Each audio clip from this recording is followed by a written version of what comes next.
All right, everybody, welcome to TwoBrain Radio. We are getting a bit of a late start here, and that is my fault. We had some audio issues that I had to fix. So today we're welcoming Gretchen Bredemeier to the show. Gretchen is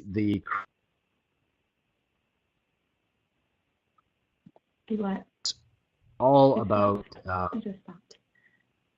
Yeah, that's cool. She's going to be telling us all about their program, how they work with sports teams, how they work with individual kids, everything you want to know. I really want you to be encouraged to ask lots of questions because Gretchen is very gracious. She's going to answer them all. Gretchen, as they ask questions, I'll ask them, during the appropriate breaks. You don't have to respond to their chat questions right away. Okay? All right. So Gretchen, welcome to TwoBrain Radio. Thank you so much for having me, Chris. I'm glad to be here. Yeah, it's my pleasure. Can you tell us what brought you to coaching kids and then what brought you to CrossFit?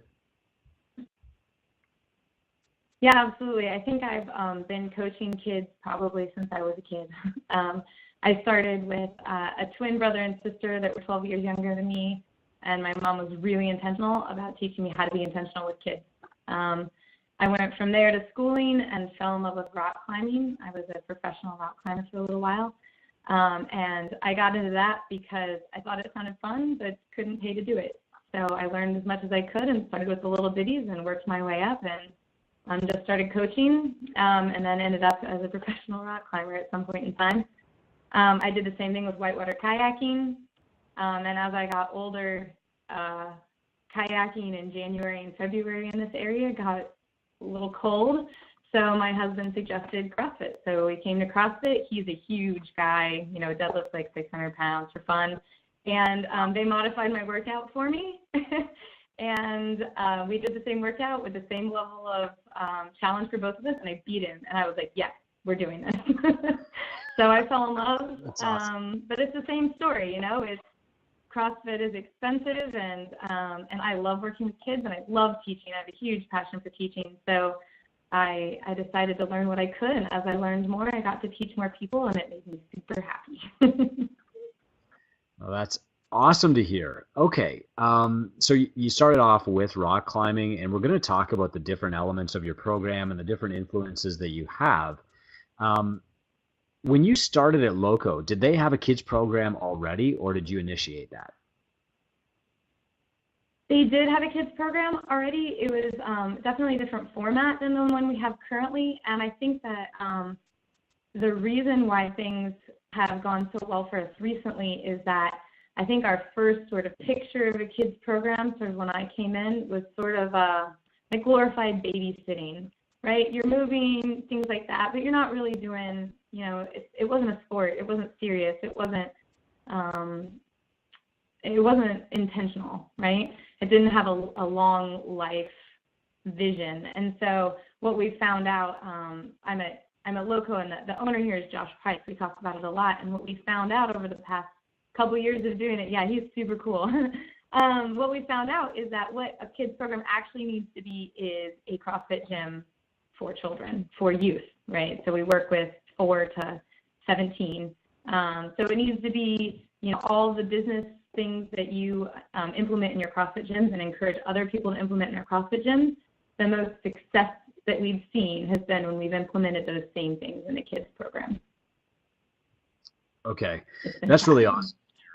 Because I think, some of the greatest impact that we can have on the world as CrossFit coaches is really with the kids, right? Okay, well, can you just kind of give us an overview of how the CrossFit Kids program looks at Loco right now? Absolutely. Yeah, we have 3 age groups. We have the box tops, they're 4 to 6. We have our box kids, which are 7 to 11, and we have our box beasts, which are 12 to supposedly 15, but we have some people that really like it, and so we have a 16 and 17-year-old, and that's fine. They do great. We have classes 4 times a week. We have the tops are only for a half an hour. We try to keep it really fun, really active. We found that a half an hour is really good for their attention span, for learning. The kids have an option of either coming 2 or 3 times a week, and so do the beasts, with an extra by invite only barbell club that meets on Saturdays. So the kids that I see expressing motivation, commitment, are good movers and show great leadership skills, we invite them to come join us on Saturdays.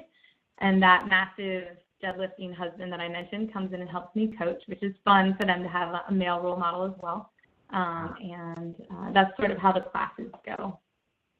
We do, and we started this recently. We started recently in the same vein of, our CrossFit gym is just a CrossFit gym for youth. We started doing required fundamentals classes before we allow access to the older kids class. Those things are loaded. We do a lot of barbell work. We do a lot of things like that. And I found that the one-on-one time with students before they enter that class allows me to see and find any mobility issues, allows me to kind of figure out their personality, how they're going to be most comfortable and fit into the class, and also teach them basics in an environment that's not going to be embarrassing to your average teenager. So it's been really, really helpful. A lot of people sort of, well, wait, I don't know that I'm interested yet. Do I really have to do this? And the answer is yes, absolutely you do. It will be helpful. I will teach you how to move well for the rest of your life, even if you never come back. So that's been really helpful, I think, effective. Okay, and I think that's probably like epiphany number 1 on this episode, and we're 6 minutes in. You are one of the only CrossFit gyms that I know that has any kind of on-ramp process for their kids program. What do you include in there, Gretchen? Well, I try to get a really good idea of how the athlete moves. That's one of my biggest priorities. So I watch them run. More and more these days, I see athletes or students that have horrible running balance or skill, or where they like foot placement and things like that. So I try to watch for that, correct that if I can. We go through squats. We start with box squats or squatting to a box, either one, both. And then we move on to, can you jump? How do you feel about jumping, right? I don't want to be asking a student to jump on a 20-inch box for the first time in front of 10 other students. That's a living hell for most teenagers. So we go through jumping, we go through jump roping, we go through, can you do a push-up? What is your background? What are your goals? What is your history? What is going to make this fun for you? And while I'm doing all that, I try to get a really good sense of their personality. Are they kids that are going to want me to directly interact with them in a classroom? Are they kids that would rather me pull them aside or make my comments sort of before or after? Are they kids that are going to have fun joking around with me? I'm from the Midwest, so I love a good sarcastic comment, but some kids really don't appreciate that. So within that, and I do it for 45 minutes, and within that 45 minutes, I feel like you get a really good sort of feel for how the kids are and how they would best interact in the class. Okay, so just so that I'm clear here, because I'm scribbling notes faster than anybody. It's one 45-minute session. What do you charge for that? Mm-hmm. I charge $65 right now. Okay. Our 1-hour PT session is $65, so I charge $65. Same as your personal training rate. That's what I was going to ask. Okay. Mm-hmm. And you actually brought up something else, which is that being exposed to a group right away might actually be a barrier for some kids, right? Like I remember that awkward time. That Absolutely. Was, I'd like to say it's not that long ago, but it was 30 years ago, but I can still remember it. It was painful, right? Yeah, and we see a lot of kids who struggle with anxiety and are seeking to deal with that anxiety through exercise. We see a lot of kids who struggle with depression or kids that don't fit into sports anywhere else. And so that social aspect is huge for them, huge. So we try to make it as good as possible. I also really train my kids in how to accept new athletes. Like we go through this process and it's very guided. It's very, what are your responsibilities when a new person comes? How are you supposed to interact with them? And I do it when every single kid comes. So they've been trained, I guess, how to accept new people and make them feel welcome and help them sort of fit into the class as successfully as possible. Okay, and we're going to come right back to progression, but one of the things you said for the invite-only class on the weekend with your husband was they had to demonstrate some leadership. So how do you recognize or how do you measure that they're ready from that leadership perspective? That's a great question. One of the things that helps is we do an Athlete of the Month program. So, you look back, you see the people whose names come up pretty often and why you're recommending them. We have these massive, I wish I had them, they're awesome. We have these huge green Hulk gloves. They're phenomenal. And we take pictures with them. They're super fun. And the kids get to sort of pick a movement for the day. The teams do it as well. They think it's a blast. And so you sort of see through your picks there. That's helpful. Another thing is that when we do receive new athletes, it's really easy because you see the people who are like, hey, let me help you out with that. I'll show you where the bars are or show you where the clips are. Let me help you get your bar set up. Let me help you put your stuff away. You see kids sort of encouraging them quietly or, leadership comes in a lot of different ways, but in those classes, especially when new people come in, it's super easy to tell. Yeah, I see our kids kind of picking that up because the instructors know that they're supposed to be models, but there's no real overt coaching in that. I can't help but believe that when they learn that behavior from you in the class, they've got to carry that outside the gym later too, right? They do. I hear from teachers, and I hear from parents, and I hear from siblings. I hear from a lot of people. They do. And I feel like one of my passions is trying to teach the whole child, right? I don't want to teach you to CrossFit. I want to teach you to be an awesome member of the CrossFit community. I want to teach you to be somebody that's going to benefit the community around you. And so, before we prepared for our competition, we talked about what it's going to be like, the level of emotion. Is it okay to cry? When is it okay to cry? If you get no reps, what do you do? Let's make decisions. We talk about, this is a WOD that's going to make you feel like X, Y, or Z. When you get finished with it, these are appropriate responses. When new people come, if people say negative things, everybody looks at me and is like, oh, because they know they're not going to get away with it. And I think that teaching that teamwork is what kids really want in a program. I think they get excited to feel like a team, to feel like they're part of something bigger. And as you teach them and are intentional on that, I try to be intentional about making sure that I'm involved in that as well. Like my kids have called me out before and been like, uh-oh, coach, do you need to do burpees?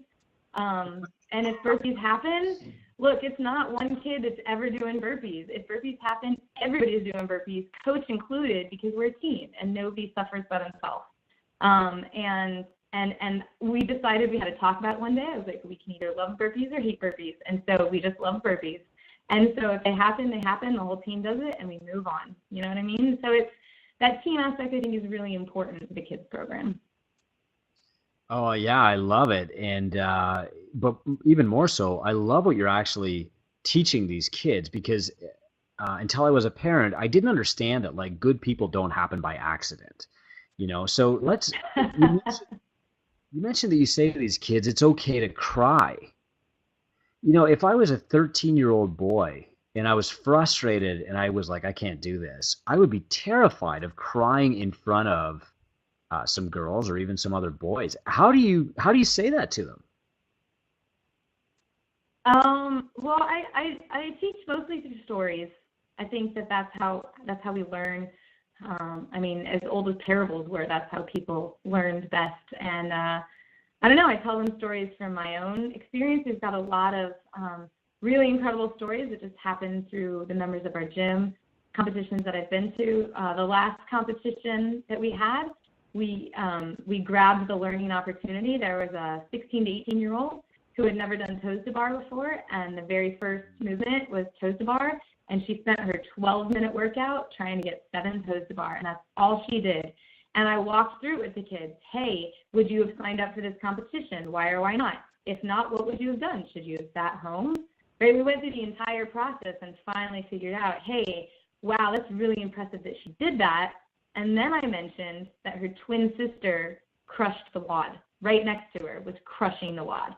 Wow. And how impressive that was, that she was cheering for her sister and continuing. And they were all like, okay, we got this. We're totally gonna try toes to bar. And we got was the first time any of my kids got toes to bar, and we got 3 kids who did toes to bar because they just wouldn't give up on them. So I feel like when you get good stories, like I share all those stories with the kids. Or I try really hard to. All right, so I hope everybody wrote that down. And you know, the number of questions that you're getting here, Gretchen, is reflective on how much wisdom you're actually sharing. So this is fantastic. Let's talk about progression through the program. Is that based just on age? Like, do I turn 13 and then graduate into the program? Do I have to test into it? How does that happen? When I started, I envisioned it as more of a test into program, and as I've gotten to know kid or youth athletes better, I've realized that it's so incredibly individual.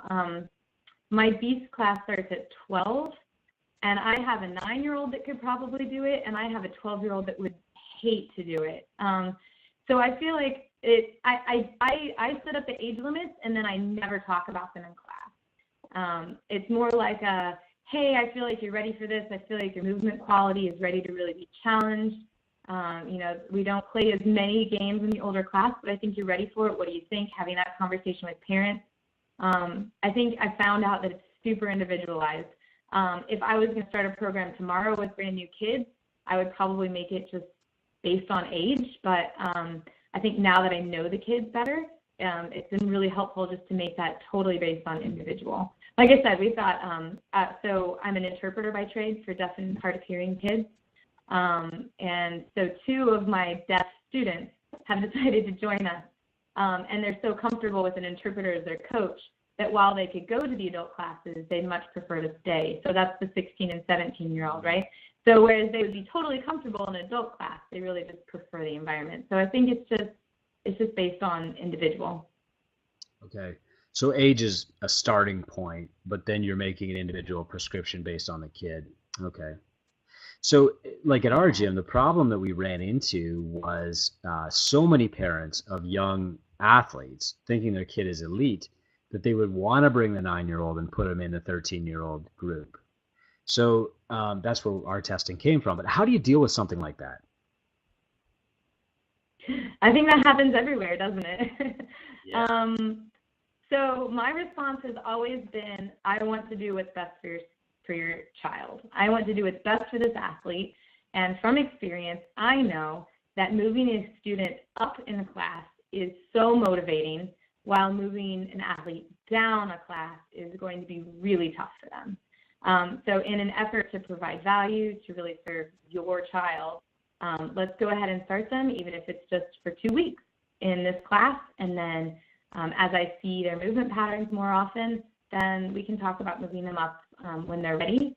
I've also offered people the opportunity to take that 45-minute fundamental session with me, so that I have the opportunity to sort of show that athlete what's going to be expected of them. And I don't get much argument after that.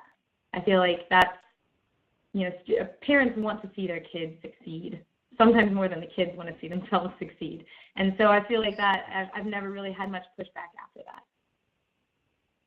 Okay, that's really interesting. And I hope everybody wrote that down verbatim, or they're going to watch this webinar later and just hit repeat, because that is how you do this tactfully. Perfect.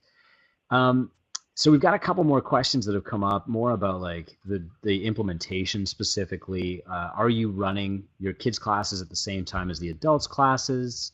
How does that work for scheduling? Oh. Yeah, that would be the best. That would be best practice. Your athletes who are parents are going to benefit greatly from a kids class that's run at the same time as an adult class. Because of our facility, coaches, limitations of different kinds, we don't do that for every class. So my team class, the box beats, runs simultaneously to an adult class, which works out really well. I find that the kids class runs better with no one else in the building. I love to let them scream. I love to let them run around and jump around and be crazy. I don't want to have to worry about appropriate music during that time. I don't want to have to worry about cars in the parking lot. They're small people, really hard to see. And I want them to feel free. I want them to be wild. I want them to be kids. And so I've found that running it before there are adults in the afternoons has been really helpful.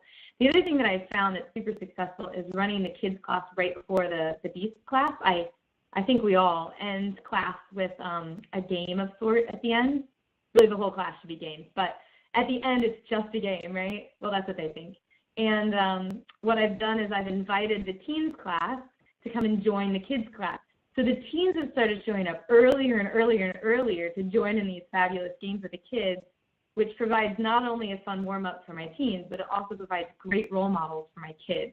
And so as they've gotten to know one another better, I've been able to introduce, hey, maybe this person could come to your workout. The competition that we did just recently, the teens and the kids knew each other by name and were cheering for each other like crazy people.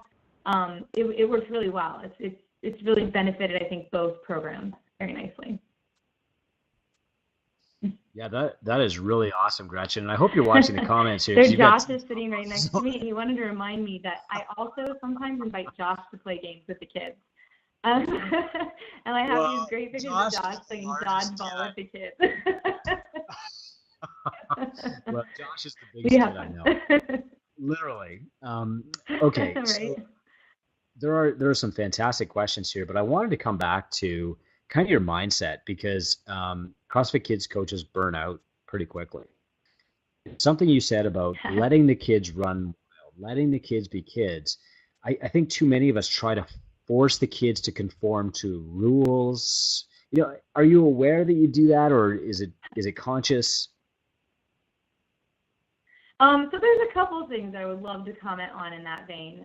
First of all, I specifically program for kids for my own entertainment. It is imperative for the kids to have fun so that they don't burn out, and it's also imperative that the coach has fun so they don't burn out. So don't think that I don't program bear crawls because I love to see them trying to bear crawl, or Supermans because I think it's hysterical because they all look like flopping fish, right? You have to program things for your own enjoyment. It's a kids program. Go have fun, right? When we play Ship to Shore, I put an eye patch on and talk like a pirate. Like, you have to have fun. So if in your programming, if you're not programming for your own entertainment, at least in the kids class, then it's going to be tough for you, just like it would be tough for them if they weren't having fun in class. The other thing that I like to be mindful of is probably for the first 10 minutes of our kids class, I let them run. And normally that 10 minutes happens before the official class start time, but I let them run. And there's two reasons for that. One, because kids don't get to run like crazy people as often as they need to. But the second is because I really like to get their brains engaged at the beginning of class. So I was lucky enough, Josh was very helpful in letting me go through the Ignite program that you guys offer. And really using that and utilizing that has been really successful in my kids' classes. And one of the ways that I do that is they all come in with crazy games. And they all have different ideas of what the rules are, and who knows what these games actually started as, but like, kids are creative people. They're incredibly creative people. And as an adult coach, I'm never going to be as creative as they are. So one thing that we try to intentionally do from time to time is say, hey, I hear you guys are trying to play this game and it's not working. So why don't you guys sit down and explain the rules to us? I'm going to give you a list of things that will definitely work and a list of questions, right? We don't think these are going to work. Why don't you guys sort of filter this out and figure it out? Go meet a group. We want nothing to do with it. You need to have one speaker come back, tell us, and then we'll game test. And I've come up with some of the best games that we play in our kids program by saying, hey, this has a lot of promise. Let's fix it. Let's tweak it. And the kids do such a great job of problem solving. They're absolutely incredible. I do the same thing with, I found these huge dice. They're like foamy dice. And I gave the kids, I split them into two groups, and I gave each group a die and a whole bunch of wall balls. And I was like, have at it. What are we going to do? Come up with a game. And it was brilliant. Like, we still play those games all the time. And they have ownership of it. It feels like they're on a team, right? It feels like they're in this together, which is seriously, I feel like, the draw for these kids, right? Kids play sports because they want to be on a team. They want to know sort of what their role is in this sticky community that they're figuring out. They want to know how they match up and what they're good at and what they're not good at. And they want to know these things. And I feel like that's why team sports are so helpful at a young age. But if you could have a team sport, CrossFit, that didn't require, specific movement patterns, where you could teach them how to move and how to squat and how to throw and just make them, that GPP, make them good athletes, and they can pick whatever they want later. I feel like that's really what gets kids excited about the program. That's amazing. I know my kids love making up games, so it makes a lot of sense to let them take the lead on that. Absolutely. So, Gretchen, we're really like leveraging your personality here. And I'm sure that you're getting a lot more from these kids than a lot of us would as coaches. Let's talk about how far we can take that. How are you implementing nutrition coaching into the program, if at all? We play games. Obviously, everything that I'm talking about right now is more focused on kids program. I tend to do things with the teens in a very similar way that I would with the adults. So for the kids, when we talk about nutrition, we play the macro games fairly often. I found at some dollar store little foods like a chicken stick and a piece of cheese and all sorts of random little pieces of food. Maybe they went in the kitchen, and I hide them all over the place and make them go find them and tell me what they are. I ask them all the time when we have our meeting at the end of class, hey, what are you guys going to have for dinner tonight? What should you guys be eating for dinner tonight? We talk about everyday foods, sometimes foods, and special occasion foods. One thing that also really helped us sort of talk about that was the competition that came up, which I would love to talk about. The competition that came up, the nutritionist here, her name is Vanessa. She runs Forklift Fit. She is trying to get kids more aware and parents more aware of what their kids should be eating and how to cook for picky kids in this day and age. And we were able to set something up for the parents to specifically have her teach them how to fuel themselves for the competition, both the day before and the day of, which was really successful. There were a lot of people that showed up for that. And I just made sure that my kids were part of that meeting for the first 10 minutes or something like that, so that they felt like they were learning how to eat. I feel like when it comes from your parents and your parents are like, eat your vegetables, it's very different than if it comes from a coach, or if you feel like you've learned it and you've owned it yourself. Like, Mom, I need to eat more broccoli. That's what I want to see my kids doing. I want to see my kids going home and being like, this is what I want to eat for dinner. Or I'd love a second piece of cake, but that's a special occasion food. That's what we're going for. That's what I want to see in the kids. Oh, that is fantastic and a great way to teach it, because I know that can be a really sticky subject, especially with teenagers, right?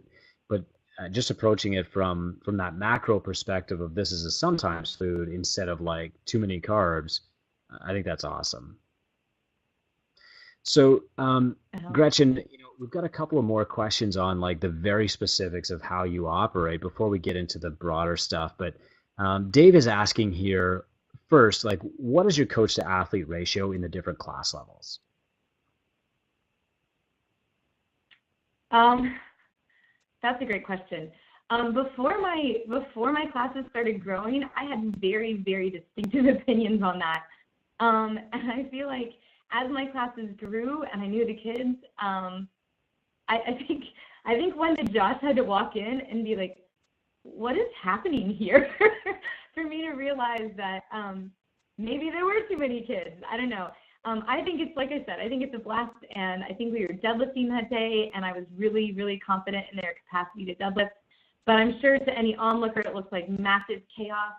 And so I feel like when I started, I had very distinct opinions, and what I've done is sort of try to create new opportunities for classes to sort of spread the kids out. But I feel like it really depends on the kids. I know that parents would like to see, something like a 10-to-1 ratio or even an 8-to-1 ratio. And I know that that's a great way to do things. However, I would much rather have an extra kid and grab a coach and be like, hey, can you just watch for form, and let that kid come and participate and not. The other thing that I did recently was I hired a co-coach. My assistant coach, her name is Katie. She's amazing. She used to teach some lessons, so she's like, hey, you're not going to drown, right? So she's really calm, cool, collected. She's great. And I got a coach in training. So one of my middle schoolers that was showing just incredible leadership qualities, and she's amazing with kids and was really helpful. I just started training her as a coach in training. So now there's 3 adults in most classes, so we can have as many kids as we want now. But That's I feel like awesome. I'm a lot less strictly opinionated on that than I used to be. Yeah, I think a lot of that too is the comfort of the coach. Like your assistant said, they're not going to drown. My ceiling for coaching kids is really like 5 kids, but I will not claim to be the best kids coach. So, what I Well, want I to have some kids that if all 5 of them showed up, I would be terrified. So I feel like it's very, it depends on the kids. I have a group of kids, and sometimes honestly, you just have to have a conversation with a kid or a parent and be like, this just maybe isn't your thing. Like, maybe you need to find something that matches you better. You're a noodle no matter what we do. Maybe go swim. Noodles are good at swimming. Sometimes you just kind of have to figure out, like, we've worked at this. Are you having fun? Like, having that conversation with kids to make sure that their goals, as a kid, you don't think about your goals, right? Sometimes as an adult, you don't think about your goals. So really having that conversation and making sure that they're engaged and having fun. Okay, that's awesome. Because if they're having fun, they come back, right? Okay. So, Yeah. I want to move on to some bigger concepts here. At TwoBrain, we teach entrepreneurship, and you operate under the umbrella of Loco, but the kids program is really your own. In fact, you've really done a great job of taking ownership of it. And a moment ago, you said, I hired a blank, and I found a blank. Talk a little bit about, how much ownership of the program do you have? How does that fit under the Loco umbrella? Go ahead. So when Josh first approached me about sort of not doing my other job as much and tried to explain this entrepreneurship thing, I had a heart attack. I couldn't breathe and was terrified, and I am in no way an entrepreneur. I do not have the capacity to take that risk. I would be miserable if I was Josh Price. But the fact that Josh has already taken that risk and has made it clear that he supports me and believes in me and has faith and trusts the decisions that I make has made it really easy to sort of sometimes think of it as just mine. I'm constantly thinking of new ideas. Josh and I are constantly batting around new ideas. We're constantly trying to make things better, trying to make things more integrated. Like, I have this huge dream of, the adults knowing the kids the same way my teen class knows the kids, of making the kids just part of the community. They're doing Murph on Memorial Day. The teens are doing a half Murph, and we came up with a mini Murph for the little guys. And they're all going to come and join in. So I feel like we talk. I'm constantly talking to Josh, but I feel like for the most part, I totally own it. If I don't own it in like the technical aspects, I own it in my heart for sure, and in my thought processes for sure. I think there's so many awesome opportunities. The value that you can give a kid at age 7 over their lifetime is just phenomenal. And if you can figure out how to do that effectively, you've changed the trajectory of that kid's life, whether or not they ever do CrossFit again. And I think that's huge. Like, you can't just show up and teach a kids class. You have to see that kid at 75 and their knees don't hurt. You have to see that kid at, 90 when they're still playing with their grandkids. You have to, know that they're going to fall in love and be passionate about it, whatever sport they choose to play. And that CrossFit is a lifelong sport. Every 30 and 40-year-old person I know has a gym membership, whether or not they use it. But CrossFit, if they're passionate about it, is easy. If you've got a job in kids, you can still do it. You can still love it. You can still be part of it. You can still compete, which a lot of people miss. And so if you see it today, then coaching kids is tough. But if you look at them and you see the 60-year-old, it becomes so much more fun. And so I feel like you can't help but to own it. You gotta just make it the best you can. I don't know. I get really excited about it. Yeah, well, I'm getting choked up, and my producer Will is probably going to be adding like the Hallelujah chorus behind that whole little speech you just said. That was incredible. So, Gretchen, you mentioned that Josh creating this platform for you and kind of turning you loose, giving you ownership is empowering, and it's a good balance for you. Tori has an excellent follow-up question: is where the hell can we all get a Gretchen? How do we find a person like you? Where? Gosh, I don't know. Where do we start looking? I grew up in Indiana, and I really like Colorado. I don't know. So I think that what you're looking for is lead. Sherman, you're cracking me up. You're absolutely cracking me up, buddy. I think that he's hysterical. I think that the biggest part of this, I think, is intentionality. And I think it goes back to being raised with those 12-year-old twins, and watching my mother be intentional. I think it goes back to just seeing how important intentionality is, right? Anybody can kind of go through the paces. What you want is somebody that is passionate about the results, right? I don't particularly love hanging out with kids. Kids aren't my favorite thing. They really aren't. But when you see the picture, when you see the result, when you see that you didn't just get up in the morning and do a bunch of stuff and then go to bed, you got up in the morning and changed the world around you. You changed your community that day. It becomes worth every moment of your time, right? And if you can do that while adding value to something, it's refreshing. It's cool. Wow. I mean, you say kids aren't my favorite thing. You could have fooled me.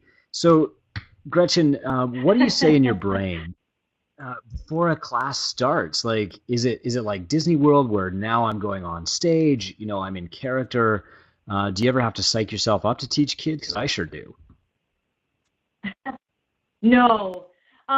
So I remember it's playtime, man. You just go play. If you don't like playing, you're not going to be a good kid coach, right? If you wouldn't have some fun on a general piece of monkey bar equipment, then you just go play, right?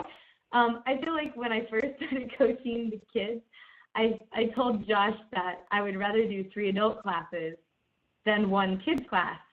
And he was like, why? Do the adults listen better? And I was like, oh no, I have my kids trained. They listen. They're respectful. They listen. They follow procedures. Anybody could come in and take over my classes and it would run on its own. It's because the kids' classes take so much more energy, right? Playing is fun, but it takes a ton of energy, right? So I feel like, yes, I enjoy putting on an eye patch and talking like a pirate. If I had a parrot, I'd totally throw it on my shoulder. But it definitely still takes a lot of energy, right? Coming up with games, right? Tricking the kids it takes a lot of processing power too. I never once taught my kids how to squat clean. Yeah. I taught them how to front squat. I taught them how to clean, and then I told them if they wanted to cheat, they could do one right into the other. They had no idea it was intimidating. So I think it just takes processing power, right? It just takes a lot of thinking. And my job as an interpreter, that's what I do. That's what I do all day. It's just processing language, constantly processing language. And so as you get to process things, it's tiring. And one thing I've learned is that I work really well off the cuff. If I plan things out too much, things don't go well. I work really well off the cuff. But then I went and hired a coach, right?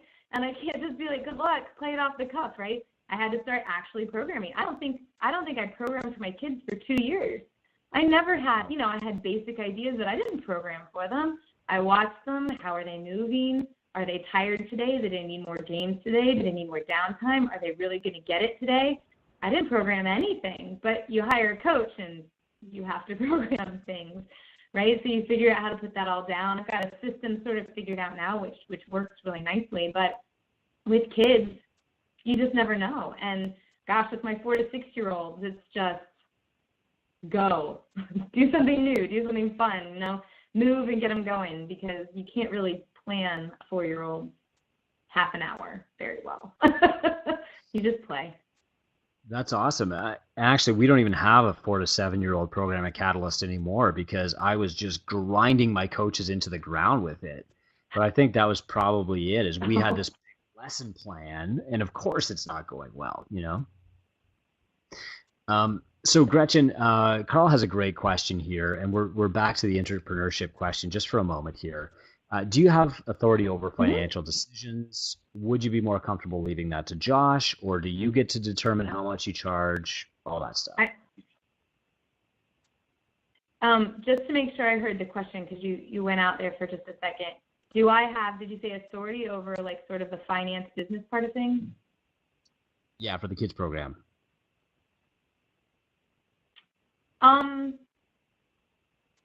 Not really. I don't know, sort of.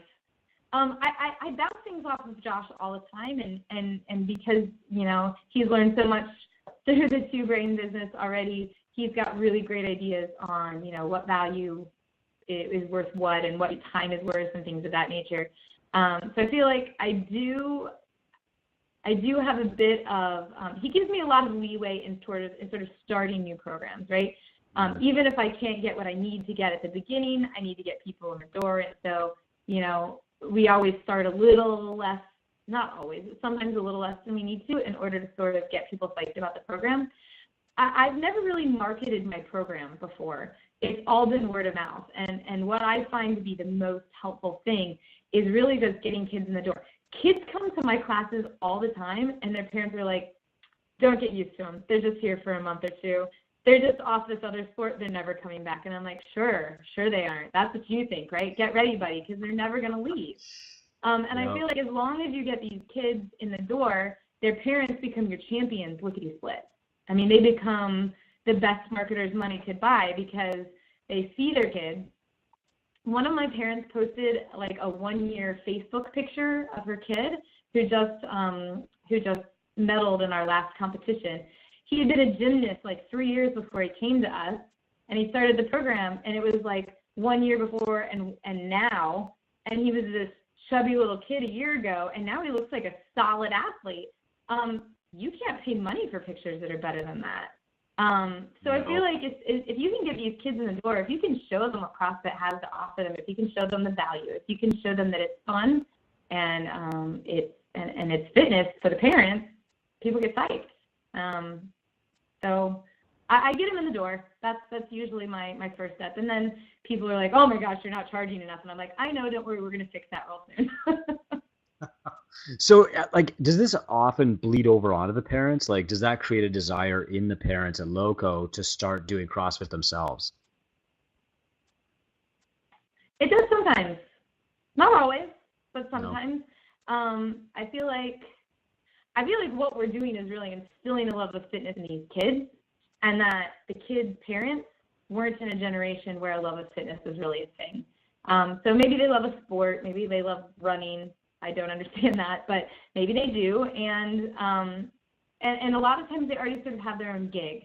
So sometimes it does. I've seen it probably in 2 or 3 different cases, but more often than not, it's just parents that drop their kids off. I don't even have very many parents that are Loco athletes here that send their kids. It's mostly just people that bring their kids to us.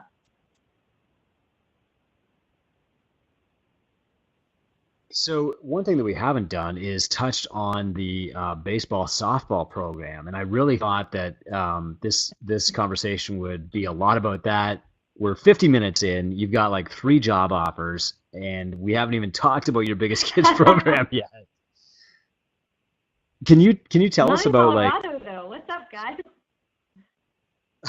One real one. Sherman says we're gonna have a bidding war next.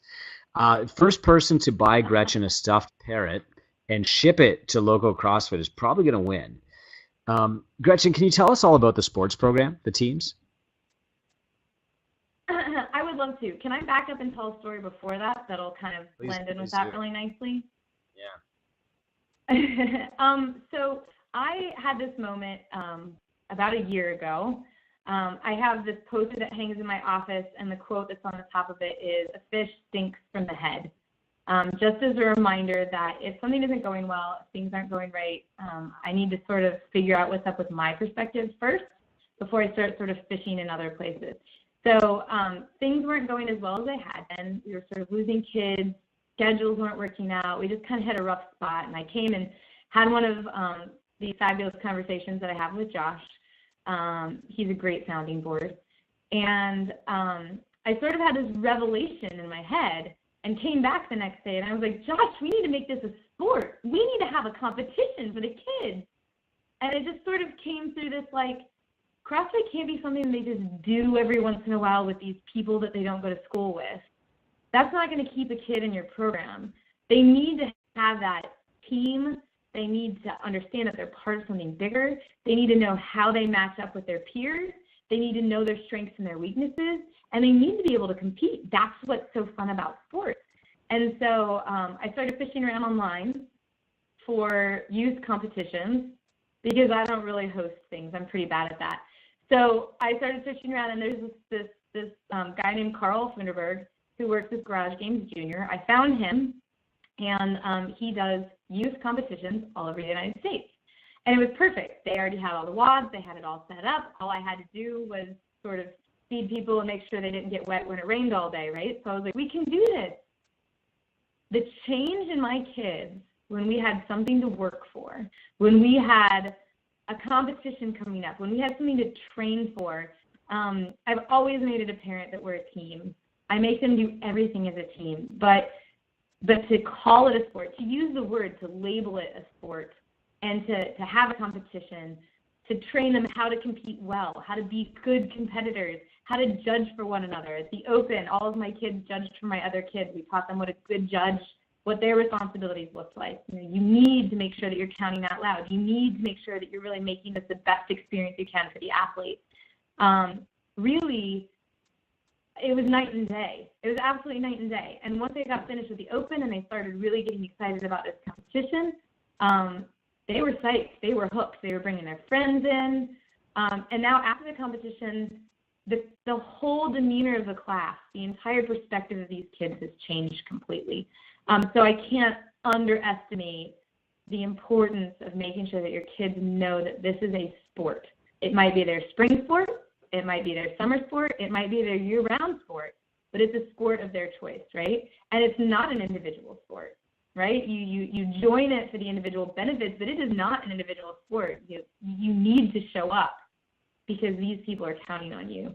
And so I feel like that was very helpful in the transition as we coach softball players, baseball players, wrestlers. We've got some field hockey kids in here. But softball seems to be the biggest sport that we get, that these kids just fell right into it, right? They already had the team approach. They already had the competitive atmosphere. They had already been trained in all of that. And so to just make CrossFit one of those things worked really, really well. It's been fun teaching them and coaching them. It's been different. You know, they have different goals. But it's a blast. We have a blast with them, and they really love it. They think hanging from the bars is the coolest thing ever because they don't get that. So they just become monkeys, and they have a blast. It's fun. That's great stuff. Well, I'm really glad that turned out so well for you. That's always been a really hot topic around HQ is should kids compete or not? And you know, I'm hearing more and more positive experiences from these competitions. It's been fabulous. It's been absolutely fabulous. We'll link to that competition in the show notes. That's great. Okay, so working specifically with sports teams then, how did that start? How big is the program now? I have no idea how it started. It didn't start from me. It started from Josh. So Josh sort of spearheaded that. It's not, in our gym, we don't connect. The teams that come to us as teams are not necessarily connected to our youth program at all. They're separate. I think the delineation between sports performance and youth CrossFit is a good one. I think it's a good, solid, clear dividing point. I do coach the softball players, and I love coaching the softball players, but they're not necessarily under my realm. They're more of the sports performance part of our gym. So I don't know whether or not, I don't know how it started. I don't have that background. But we have Revelation Softball come with their team. So I think we've got 3 or 4 different age groups. We have turf for them. They do batting practice here. They've sort of become part of the local family. So it works out really well. It's just not necessarily part of the youth program.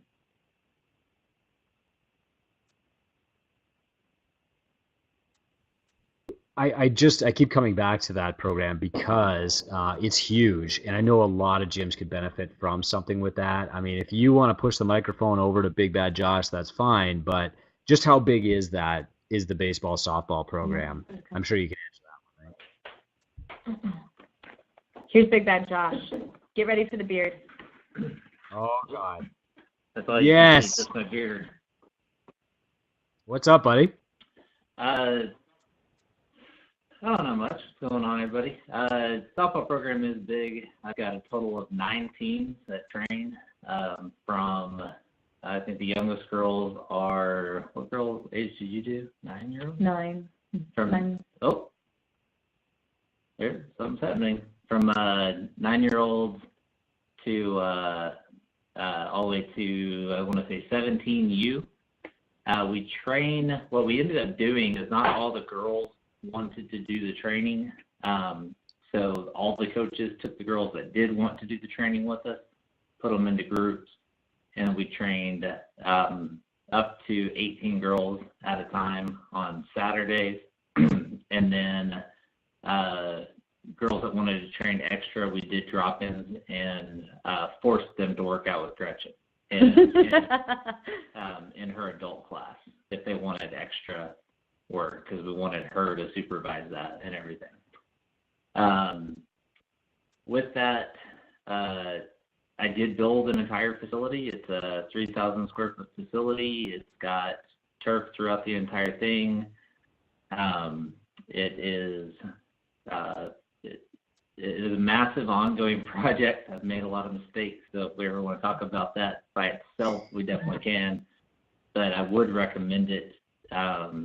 I see a couple questions. Did I approach the teams? No, they actually came to me. I have worked with football players and everything in the off season, and one of the dads happened to be in the softball association, went to the board of directors, told them about me, and the board president came in and asked me for help, and I did the whole shebang there.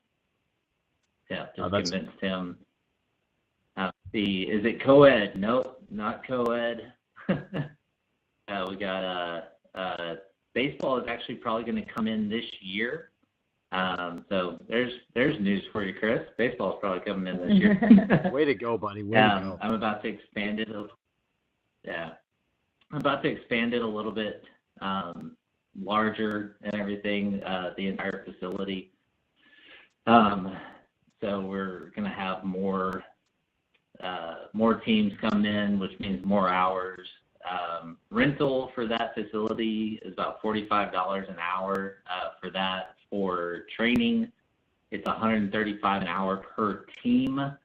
And I work with the individual teams, not their coaches, or my trainers do.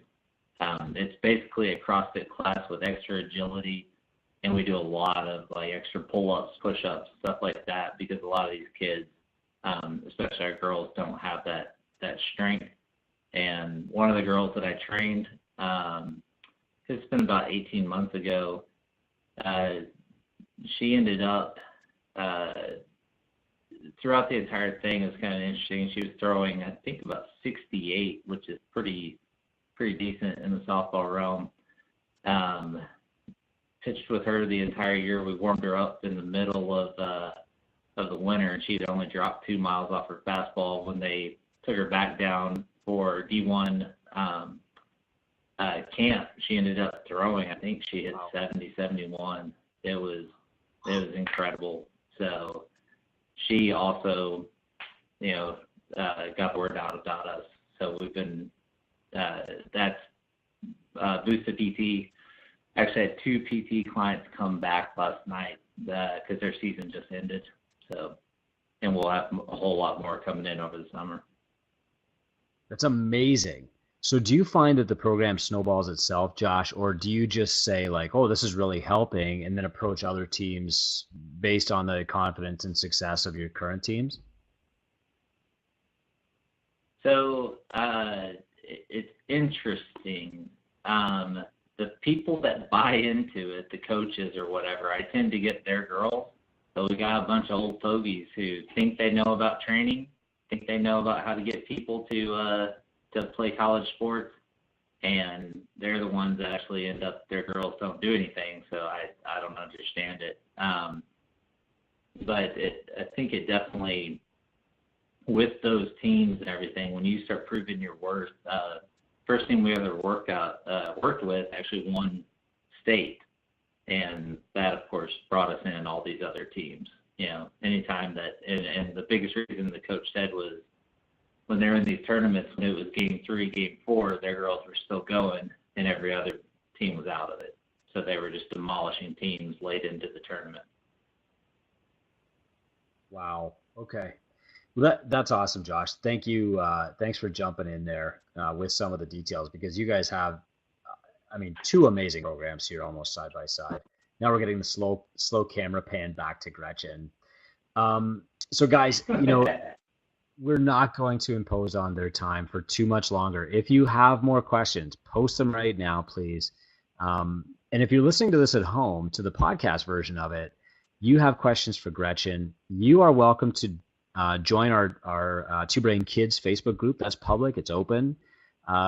Gretchen, if you're comfortable with it, where else can people reach you for tips? Well, the TwoBrain is a great place. I've actually ended up working with 7 or 8 different gyms through that. I'm part of I would say 3 or 4 different Facebook pages, and I definitely do phone calls with gyms that are starting up, do phone calls with gyms that have problems with programming. I love programming. I think it's like playing Tetris. I think it's fantastic. Some people don't. So, you know, I try to help best I can. I have a game book that I've offered people, just pages and pages of different games that they can start off with. I'm more than happy to field email, even Gretchen@logocrossfit.com. I love helping other programs start up. I think the more kids we can get moving, the better. So if there's any way that I can support or help, you know, absolutely let me know. I would be happy to field those questions. That is fantastic, Gretchen. Oh, I see a question. Do I have another job? I'm an interpreter by trade, so it's really nice because I can take 1 hour, 2 hour jobs here and there when I'm not busy here. So it actually works out perfectly. So I interpret for the deaf and hard of hearing. That's my other job. Okay. That is fantastic. So thanks, Gretchen, so much for your time. This is one that people are going to want to replay several times, I think. We will post links to the stuff that you mentioned in the show notes. Any last words of advice that you would give to a box starting a CrossFit Kids program or a new coach? The advice that I give most people who are starting a kids program is not to buy a ton of equipment. I feel like what you need for a kids program is a couple of scooters and some cones, and you can get by pretty decently with that equipment. You can come up with a lot of things. I would say as a starting coach, my best advice would be to have fun. Like, go be a kid. Go take on the role of somebody who just wants to play with them and listen to them, and never underestimate the value of what you're pouring into these kids. It makes it worth it. Okay, fantastic. That's a perfect place to end, Gretchen. Thank you so much for your time. We'll talk again soon. Awesome. Thanks for having me, Chris. It's been a pleasure. All right. Take care.